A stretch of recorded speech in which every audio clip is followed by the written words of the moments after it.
Their reasoning was that if an already imposing Churchill Au cœur de l'année 1940, alors que le Royaume-Uni venait de survivre de justesse à la débâcle de Dunkerque, une inquiétude glaciale traversait les bureaux du haut commandement britannique. Les rapports évoquaient une éventuelle invasion venue de l'autre côté de la Manche, accompagnée de frappes aériennes massives et des assauts amphibies destinés à écraser un pays presque dépourvu d'artillerie, de mines, de canons anti-chars et même de fusils. Pourtant, au milieu de cette pénurie généralisée, il existait une ressource dont les Britanniques disposaient en quantité presque illimitée, le pétrole. C'est précisément cette abondance inattendue qui allait donner naissance à l'une des armes les plus effroyables de la Seconde Guerre mondiale, un engin capable de transformer un bunker fortifié en piège infernal, sans tirer un seul obus. La création du Petroleum Warfare Department, une institution unique au monde, marqua le début d'une aventure militaire sans précédent. Sa mission semblait presque irréelle, convertir le pétrole brut en un instrument de guerre capable de stopper une invasion ou de briser des positions défensives réputées imprenables. Très vite, les ingénieurs et les officiers responsables comprirent que l'efficacité de cette arme ne tiendrait pas seulement à la destruction qu'elle provoquerait, mais aussi à la terreur pure qu'elle inspirerait. Le feu liquide devenait soudain une possibilité tactique, et son potentiel psychologique semblait encore plus prometteur que sa puissance brute. Les premières expérimentations furent menées dans une atmosphère d'urgence absolue. On testait des systèmes de projection sur des véhicules légers, des transporteurs blindés et même des constructions improvisées montées sur des châssis disparates. Rien n'était trop étrange, trop ambitieux ou trop risqué, car aucune autre nation ne disposait d'une force de travail entièrement dédiée à la transformation du pétrole en arme offensive. Les ingénieurs du PWD observaient chaque tir d'essai avec une attention extrême, notant la couleur des flammes, la texture du carburant en combustion, la portée, la pression, la vitesse de sortie. Plus les essais avançaient, plus une idée revenait sans cesse. Seule une plateforme robuste, puissante et suffisamment protégée pourrait porter un lance-flamme qui changerait véritablement le cours d'un affrontement. C'est alors que le Churchill apparut comme le candidat idéal. Ce char, né dans la douleur après les pertes catastrophiques en France, possédait un blindage parmi les plus épais de l'époque et une fiabilité mécanique qui surprenait même ses critiques les plus virulents. Avec sa silhouette massive et son allure austère, il offrait une base parfaite pour un engin destiné à projeter du feu sous pression à des distances inimaginables quelques années auparavant. S'il pouvait supporter un canon de 45 mm et résister à des impacts directs, il pouvait certainement accueillir une arme encore plus inhabituelle et terrifiante. Les premières conversions reçurent le nom de Churchill Hawker, du nom de l'officier ayant mené les modifications initiales. Elles reposaient sur un système rudimentaire, un réservoir installé à l'arrière, un tuyau reliant le carburant à un projecteur monté à l'avant gauche et un mécanisme d'allumage encore imparfait. Malgré leur simplicité, ces prototypes révélèrent immédiatement tout le potentiel de la technologie. Même un jet de flamme de faible puissance parvenait à pénétrer des ouvertures minuscules et à consumer l'intérieur d'un bloc de béton en quelques secondes. L'efficacité psychologique dépassait de loin les attentes. La simple vue de l'appareil en fonctionnement suffisait à provoquer une réaction instinctive de recul chez les observateurs. Pourtant, les Churchill Hawker furent envoyés trop tôt au combat. Leur baptême du feu eut lieu lors du raid de Dieppe, une opération mal préparée où la résistance allemande dépassait largement les capacités des assaillants. Aucun de ces engins expérimentaux ne survécut à cette journée cauchemardesque, et leur destruction totale aurait pu signer la fin du projet. Mais au contraire, l'idée de combiner un char lourd à un lance-flamme puissant prit encore plus de force. Les officiers qui avaient observé les essais sur le terrain étaient unanimes. Malgré leurs pertes, les prototypes avaient montré un potentiel incomparable pour briser des positions que ni l'artillerie ni les canons classiques ne parvenaient à réduire. Cette conviction ouvrit la voie au développement d'une version radicalement améliorée, destinée à surpasser toutes les machines précédentes et à entrer dans l'histoire sous un nom devenu synonyme de peur, le Churchill Crocodile. Lorsque les ingénieurs britanniques se remirent au travail après le désastre de Dieppe, il savait que le futur modèle devrait être bien plus qu'une simple amélioration du Churchill Hawker. Les caractéristiques exigées par le Petroleum Warfare Department étaient d'une précision remarquable. Conserver le canon principal du char, projeter une flamme sur une distance minimale de 70 mètres, garantir au moins 1 minute de combustion effective et transporter le carburant dans une remorque blindée pouvant être détachée en urgence. Ce cahier des charges, inédit dans l'histoire des blindés, exigeait une reconception presque totale de l'architecture du système. Peu à peu, une nouvelle variante du Churchill Mark IV prit forme. Baptisé Crocodile, ce modèle devenait l'incarnation même de l'idée défendue par le PWD. Un char lourd, capable non seulement d'encaisser les coups, mais aussi de délivrer une arme psychologique destinée à faire plier des positions retranchées en quelques instants. Le point central de cette évolution se trouvait dans l'abandon complet de la mitrailleuse coaxiale, remplacée par un lance-flamme conçu pour fonctionner en harmonie avec le canon principal. Pour la première fois, un char britannique conservait toute sa puissance de feu tout en ajoutant un dispositif capable de projeter un jet incandescent bien au-delà de la portée habituelle d'un lance-flamme portatif. Le véritable génie du Crocodile reposait toutefois dans son système d'alimentation. Plutôt que de stocker plusieurs centaines de litres de carburant dans le compartiment intérieur, les concepteurs imaginèrent une remorque blindée de 12 mm d'épaisseur, reliée au char par un ensemble de 3 articulations mécaniques, appelées le Link. Cette remorque, pesant plus de 6 tonnes et remplie de plus de 1800 litres de fuel épaissi, transportait également des bouteilles de gaz comprimé, destinées à propulser le mélange en direction du projecteur situé à l'avant du char. Grâce à ce dispositif, la dangerosité du carburant pour l'équipage était considérablement réduite. En cas de menace, il suffisait de détacher la remorque pour éviter une explosion catastrophique. Les essais réalisés dans les plaines britanniques furent rapidement jugés convaincants. Le jet de flamme, propulsé avec une force surprenante, atteignait jusqu'à 110 mètres dans des conditions optimales. Sa nature visqueuse lui permettait de suivre les reliefs, de glisser le long des talus ou même de rebondir contre des surfaces avant de s'infiltrer dans des meurtrières ou des fissures. Ce phénomène, déroutant pour les observateurs, devint l'un des aspects les plus redoutés du crocodile. Il ne se contentait pas d'enflammer une zone ciblée, il pénétrait littéralement les structures pour consumer ce qui s'y trouvait. Cette capacité exceptionnelle attira rapidement l'attention du général Percy Hobart. Figure emblématique des innovations blindées britanniques, il comprit immédiatement le potentiel de ce nouveau char. Habitué à superviser les projets les plus audacieux, Hobart plaça le crocodile parmi ses fameux Hobart's Funnies, une collection de véhicules spécialisés destinés à l'invasion future de l'Europe occupée. Grâce à son soutien, une première commande de 250 unités fut validée, marquant l'entrée du crocodile dans une phase de production accélérée. L'introduction du Mark VII, une version modernisée du Churchill, offrit une base encore plus solide au lance-flammes. Robuste, mieux protégé et disposant d'une mécanique renforcée, il servit de support à la majorité des crocodiles livrés au printemps de 1944. Les équipes d'entretien et de conversion reçurent des kits permettant d'adapter rapidement un Churchill classique en variante lance-flammes, ce qui facilitait l'expansion du programme, même en conditions de campagne. Parallèlement, les techniciens du PWD continuèrent d'étudier la composition du carburant utilisé pour obtenir une flamme plus dense et plus persistante. Contrairement aux Allemands, qui se reposaient sur un mélange de diesel relativement fluide, les Britanniques développèrent une substance épaisse, d'une texture décrite plus tard comme une gelée blanche laiteuse. Cette consistance unique rendait la flamme terriblement efficace. Elle collait aux surfaces, rampant dans les tranchées ou glissant sur le sol avant de s'allumer au contact d'une étincelle. Même un court jet projeté à proximité d'une ouverture suffisait à transformer un intérieur en piège infernal.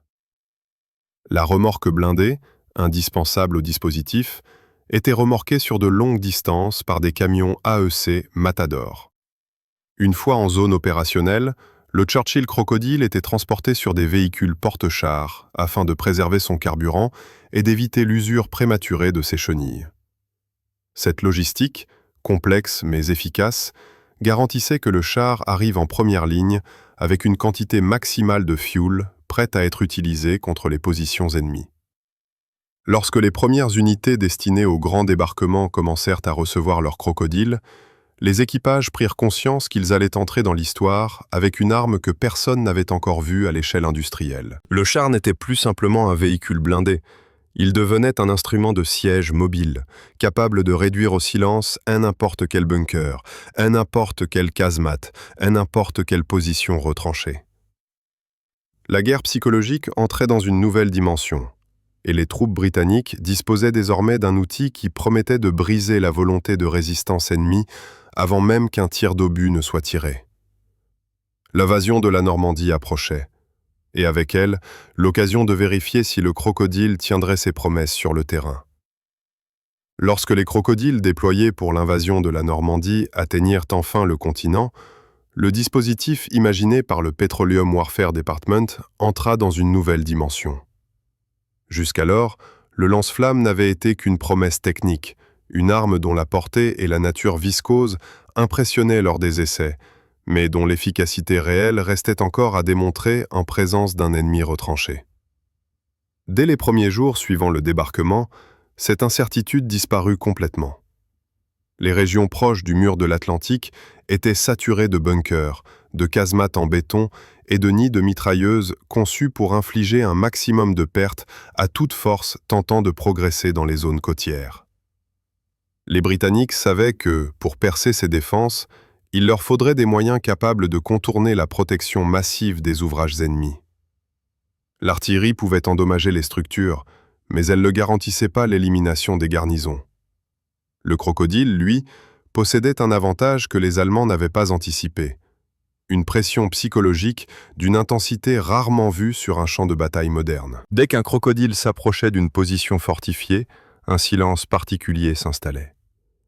Le bruit du moteur Churchill, déjà imposant, se mêlait au cliquetis métallique du tuyau blindé reliant le char à sa remorque.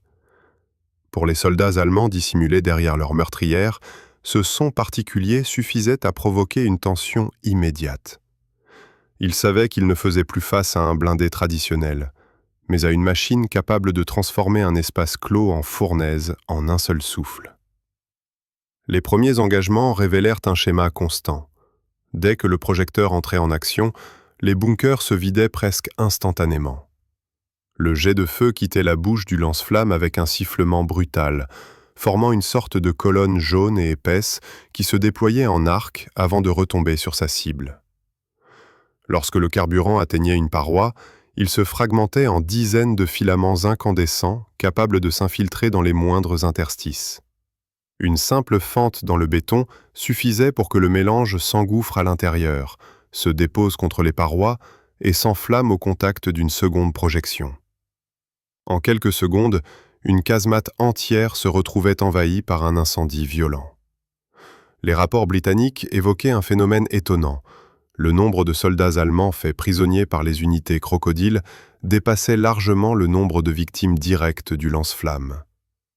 Cette disproportion témoignait de l'effet psychologique dévastateur de l'engin. Les garnisons préféraient sortir en levant les mains plutôt que risquer d'être piégés dans des espaces où chaque recoin pouvait s'embraser. On raconte qu'un crocodile n'avait parfois besoin que d'un tir de démonstration, sans toucher sa cible, pour provoquer une reddition immédiate. Ce climat de panique généralisée changea la dynamique même de la bataille. Là où des heures de bombardement ne suffisaient pas à réduire certaines défenses, un crocodile parvenait à neutraliser toute résistance en quelques instants. Les sapeurs britanniques profitaient ensuite de l'ouverture pour sécuriser les positions et nettoyer les structures encore intactes. Les fantassins avancèrent dans des zones qui, sans le crocodile, auraient exigé des assauts prolongés et meurtriers. L'une des caractéristiques les plus surprenantes de la campagne fut l'adaptabilité du crocodile. Son système de projection lui permettait d'agir aussi efficacement dans des rues étroites que dans des zones boisées. Dans les villages normands, où les maisons de pierre offraient souvent un abri solide aux mitrailleuses ennemies, le char pouvait viser l'angle d'un bâtiment et y projeter un jet qui rebondissait sur la façade avant de pénétrer par une fenêtre ou une fissure. La flamme se répandait alors le long des murs internes, ignorant les obstacles mineurs pour atteindre les positions où se retranchaient les défenseurs. Dans les haies épaisses du bocage, la portée du projecteur se révélait tout aussi utile. Les Allemands utilisaient ces talus naturels comme barrière défensive, creusant des poches de tir invisibles depuis les chemins. Mais dès qu'un crocodile se positionnait à bonne distance, le jet de feu, lancé à travers la végétation, enflammait instantanément les abris camouflés. Les haies, habituellement un atout pour la défense, devenaient soudain un piège mortel dès qu'elles s'imprégnaient du carburant visqueux. Les équipages du crocodile, eux, apprirent rapidement à exploiter les particularités de leur machine. Ils savaient qu'un tir prolongé pouvait vider le réservoir inutilement, car l'efficacité résidait dans la précision plus que dans le volume. Les opérateurs privilégiaient donc des rafales brèves mais ciblées, destinées à déclencher le maximum de panique avec un minimum de consommation. Cette stratégie s'avéra si efficace qu'elle devint la marque de fabrique du crocodile dans toute la campagne de Normandie. Plus la progression alliée avançait vers l'intérieur des terres, plus il devenait évident que ce char n'était pas seulement un outil de destruction, mais une véritable arme psychologique. Les soldats allemands commencèrent à reconnaître son profil particulier. Le canon principal, la silhouette massive, la remorque blindée traînait derrière lui. À mesure que la rumeur de ses capacités se répandait, la résistance frontale diminuait chaque fois que l'un d'eux apparaissait. L'avancée vers les zones plus urbanisées allait bientôt offrir un nouveau terrain d'expression à cette machine singulière, et le crocodile s'apprêtait à démontrer qu'il pouvait dominer bien plus que les fortifications du mur de l'Atlantique. À mesure que les forces alliées s'enfonçaient dans les territoires fortifiés de l'Ouest, le Churchill Crocodile trouva un rôle encore plus marquant dans les zones urbaines, où chaque rue pouvait devenir un couloir mortel. Les villes normandes, souvent réduites à des amas de pierres par les bombardements préalables, formaient un enchevêtrement de ruines et de passages étroits dans lesquels les défenseurs tentaient de ralentir la progression alliée. Dans cet environnement chaotique, le crocodile devint l'une des armes les plus redoutées de toute la campagne. Les garnisons allemandes s'appuyaient sur un réseau dense de bâtiments effondrés, transformés en positions de tir improvisées. Les étages éventrés servaient d'abri à des groupes armés qui espéraient freiner les colonnes de blindés. Pourtant, chaque fois qu'un crocodile entrait dans ce paysage brisé, la dynamique du combat basculait immédiatement. Sa capacité à projeter un jet de feu sur une longue distance lui permettait d'atteindre des positions imprenables par les armes classiques. Les opérateurs pouvaient viser les ouvertures situées dans des murs partiellement détruits ou dans les sous-sols renforcés où les mitrailleuses ennemies attendaient de frapper. La texture du carburant employé par les crocodiles jouait ici un rôle décisif. Dans les rues étroites, le jet visqueux suivait les contours des structures, glissait dans les escaliers en pierre, rampait à travers les gravats et s'enfonçait même dans les couloirs lorsque le projecteur était orienté à angle bas. L'incendie qui en résultait ne se propageait pas comme une simple flamme. Il évoluait en vagues épaisses, rebondissant parfois sur les surfaces et se fragmentant en gouttes incandescentes, capables de poursuivre leur trajectoire après l'impact. Cette particularité permettait aux crocodiles d'atteindre des zones normalement hors de portée, ce qui bouleversait complètement les méthodes défensives ennemies. Dans certains villages, les résistances les plus acharnées se concentraient dans les habitations en pierre, situées le long des carrefours stratégiques. Les Allemands y avaient installé des murs intérieurs renforcés, espérant stopper les chars tout en maintenant un réseau de repli à travers les étages supérieurs. Mais lorsqu'un crocodile arrivait à portée, les occupants ne pouvaient rien contre la projection de carburant qui se déversait dans les embrasures et s'accumulait derrière les murs avant de s'enflammer. Les explosions intérieures consécutives à l'inflammation transformaient les maisons barricadées en pièges mortels, forçant les garnisons à abandonner leur position ou à se rendre sur le champ. L'un des points les plus impressionnants de l'utilisation du crocodile dans les zones urbaines fut son efficacité contre les souterrains et les tunnels improvisés. Les Allemands utilisaient fréquemment des caves pour se déplacer discrètement à travers les quartiers détruits, reliant plusieurs bâtiments par des passages creusés dans l'urgence. Lorsque les Britanniques identifiaient ce type de réseau, il suffisait souvent qu'un crocodile projette une courte rafale de carburant à l'entrée d'une trappe, la flamme se propageant ensuite tout au long du passage. L'effet était immédiat. La chaleur chassait l'air des tunnels, obligeant les défenseurs à sortir précipitamment ou à abandonner définitivement leur position. Les équipages britanniques, conscients de la valeur de leur machine, apprirent à travailler en étroite coordination avec l'infanterie qui avançait à leur suite. L'approche standard consistait à laisser les fantassins établir un périmètre afin d'empêcher des attaques rapprochées, tandis que le crocodile neutralisait les points de résistance les plus solides. Cette synergie réduisait considérablement les pertes dans les unités d'assaut, car le char pouvait ouvrir la voie en éliminant les nids de mitrailleuses qui dominaient les rues. L'impact psychologique du crocodile était encore plus marqué dans ces environnements confinés. Les rues étroites amplifiaient le bruit de la flamme projetée et réverbéraient les crépitements du carburant en combustion. Pour les soldats allemands, la simple anticipation de ce son suffisait à alimenter une crainte aiguë. Les témoignages rapportèrent que nombre de garnisons renoncèrent à résister dès qu'elles percevaient le bruit caractéristique du char se déplaçant avec sa remorque blindée. Dans plusieurs localités, la reddition se produisit avant même que l'équipage n'ait déclenché une seule rafale. Le crocodile était désormais un symbole, celui d'une mort insoutenable qui pouvait surgir sans avertissement. À mesure que les forces britanniques progressaient vers les poches de résistance plus intérieures, le char fut également utilisé pour sécuriser des positions entourées de défenses complexes, notamment des carrefours transformés en points d'appui. Les Allemands avaient souvent placé des canons automatiques dans des bâtisses entièrement barricadées, tirant à travers des meurtrières fabriquées à la hâte. Là encore, le crocodile parvenait à neutraliser ces dispositifs sans risquer de lourdes pertes, projetant des jets ciblés dans les ouvertures avant que les artilleurs adverses ne puissent réagir efficacement. L'utilisation de cette arme dans les zones densément construites montra que sa portée ne constituait pas son seul atout. C'était la capacité du carburant à se propager dans des espaces confinés, à contourner les obstacles et à maintenir une puissance calorifique extrême qui rendait chaque tir dévastateur. À cela s'ajoutait la possibilité de détacher rapidement la remorque, permettant au Churchill de se repositionner sans risque en cas de contre-attaque. Vers la fin de la campagne de Normandie, les crocodiles étaient devenus un élément incontournable de la stratégie britannique pour réduire les dernières fortifications ennemies. Leur présence sur le champ de bataille, même en nombre limité, modifiait instantanément la manière dont les défenseurs envisageaient le combat. La machine n'était pas seulement redoutée, elle incarnait l'idée qu'aucune fortification, même la mieux conçue, ne pouvait offrir une protection absolue.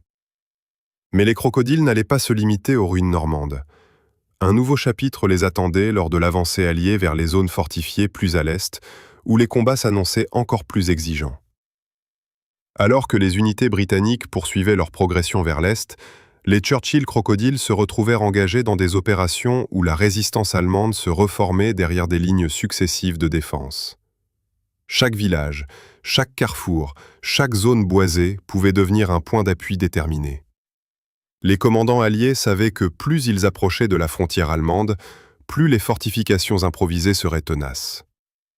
Le crocodile allait une nouvelle fois démontrer sa capacité à réduire des positions que même l'artillerie traditionnelle avait du mal à casser. Au-delà des environnements urbains déjà traversés, le crocodile devint essentiel dans l'assaut contre les abris creusés en profondeur.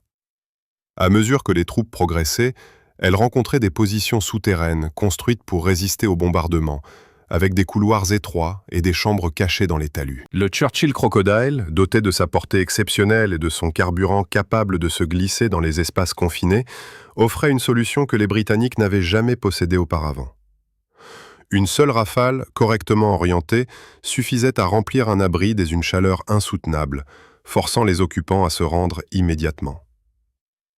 La progression se poursuivit jusqu'aux batailles menées dans les zones où les unités allemandes tentaient de ralentir l'avance alliée à l'aide de barrières naturelles. Certains passages forestiers furent particulièrement difficiles.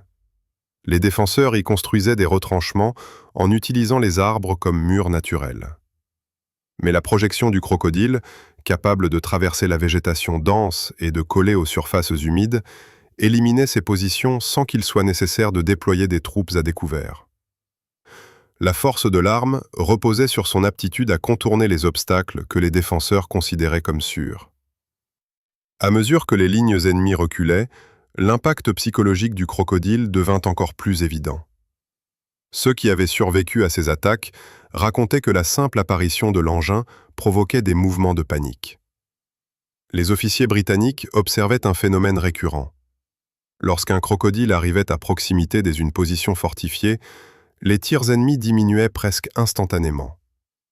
Dans plusieurs cas, les garnisons abandonnèrent leur poste en laissant derrière elles des réserves intactes, signe d'une reddition précipitée.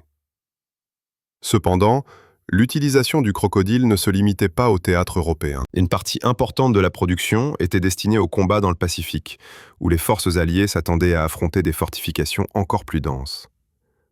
Les bunkers de l'archipel japonais, réputés pour leur résistance et leur réseau complexe de tunnels, auraient constitué un terrain idéal pour l'action du crocodile. Pourtant, les événements géopolitiques redéfinirent la situation. L'emploi des bombes atomiques mit fin à la guerre avant que les crocodiles destinés au Pacifique n'atteignent les zones de combat. Ainsi, les chars qui devaient être envoyés à l'autre bout du monde restèrent sur le sol britannique, tandis que d'autres furent redirigés vers de nouvelles affectations. L'une des périodes les plus méconnues de leur histoire s'ouvrit alors, lorsqu'ils furent utilisés pendant la guerre de Corée. La topographie accidentée et les défenses creusées dans les collines constituaient un environnement idéal pour une arme capable d'atteindre des positions dissimulées. Les crocodiles déployés au sein du 7e Royal Tank Regiment servirent principalement pour neutraliser des points de tir retranchés qui résistaient aux bombardements classiques. La projection du carburant dans les fosses naturelles et les abris creusés dans la roche permit de réduire des positions particulièrement difficiles à atteindre. Pourtant, leur carrière fut brève dans ce nouveau conflit. L'évolution rapide des doctrines militaires et l'arrivée d'équipements plus modernes réduisirent progressivement l'intérêt stratégique du crocodile. La fin de sa production, déjà amorcée en 1944, signifiait qu'aucun nouveau modèle ne viendrait remplacer les pertes. De plus, le concept même du char lance-flammes perdait de son attractivité à mesure que les nouvelles armes explosives permettaient de neutraliser des fortifications sans engagement rapproché. Finalement, les derniers crocodiles encore en service furent retirés autour de l'année 1951. Certains furent envoyés dans des dépôts militaires, des autres cédés à des armées alliées pour études ou conservation. Leur silhouette si particulière, un char massif traînant une remorque blindée, disparut peu à peu des champs de bataille, laissant derrière elle une réputation forgée dans la terreur et l'efficacité. Peu de machines eurent un tel impact psychologique, et peu furent capables de provoquer autant de redditions sans avoir recours à un tir conventionnel. Ainsi s'achève l'histoire de cette arme singulière, née de l'urgence, perfectionnée dans l'innovation et devenue l'un des instruments les plus redoutés de la guerre mécanisée moderne. Une machine qui força des bunkers entiers à capituler sans qu'un seul obus ne soit tiré, et qui reste encore aujourd'hui un symbole de l'ingéniosité militaire britannique. Si cette histoire t'a captivé, n'oublie pas de laisser un like, de t'abonner et de dire en commentaire ce que tu penses du Churchill Crocodile. Ton soutien aide vraiment la chaîne à continuer à raconter les récits les plus intenses de la guerre.